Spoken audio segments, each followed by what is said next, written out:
So this is a Father's Day special in memory of my father, Joe, who passed away in 2013. And back in 1981, he agreed to do an interview which was published on television.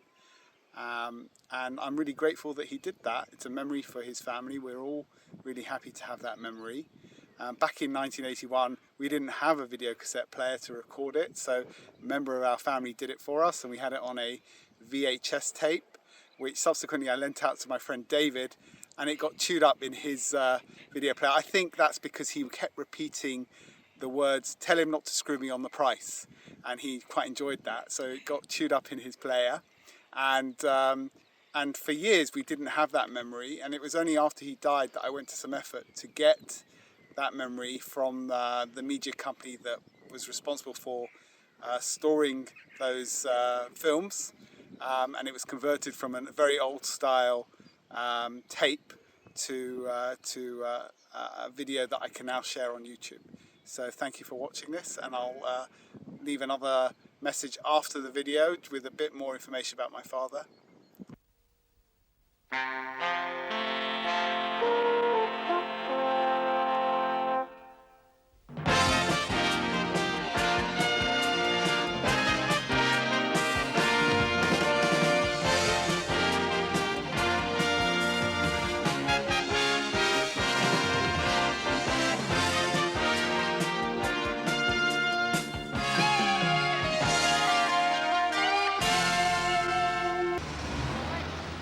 At number 671, further up the Finchley Road, is Ortov Leather Goods, owned and run by Joe Friedman.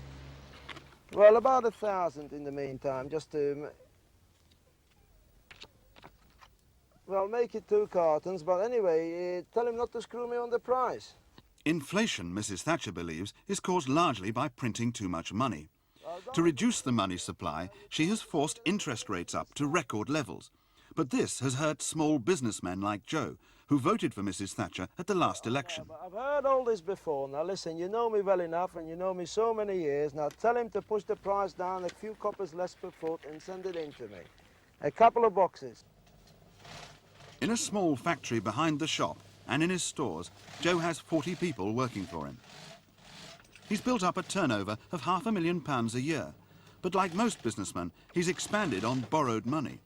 Today, he owes £200,000 to the bank and his suppliers. Interest payments of £600 a week are crippling his business.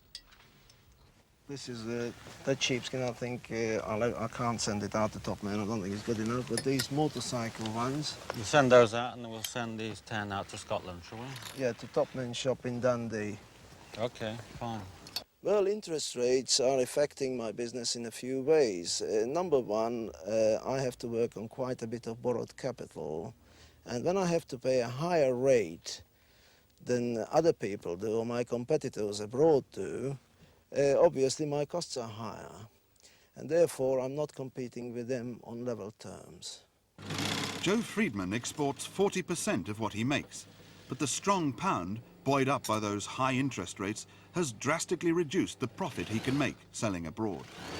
I went to a place in Amsterdam quite a few times, and after a while I managed to get an order. And I did supply the goods, and everything was okay, and the person was very happy, and he repeated it. He repeated the order straight away, but all he said is that, Mr. Friedman, you must help me on the price. The exchange has gone up in the past few weeks, and unless you can do it at the old rate of exchange, no matter how much I would like your goods, we just won't be able to buy them. So I had to go along and reduce my prices.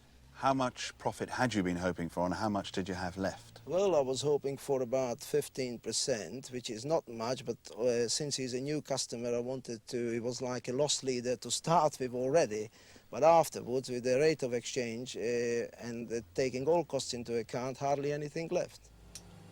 If it gets really bad, there's no question we'll have to lay off people, and especially, although they've been very loyal to me, including my subcontractors, and I'll find myself working in the same way as I started maybe years ago, myself, my wife, and maybe one more person, and just carry on that way to pay back my debts. And if an election was to happen again, I'll definitely vote for the Conservative Party again. Thank you for watching. So a little bit of information about my father, Joe. He was born in Budapest in 1941. Him and his immediate family were very lucky to survive the war. And in 1951, they made their way to Israel, where he lived for about a decade and served in the army there. And in 1961, aged 21, he made his way to the UK following his family who'd made their way to London.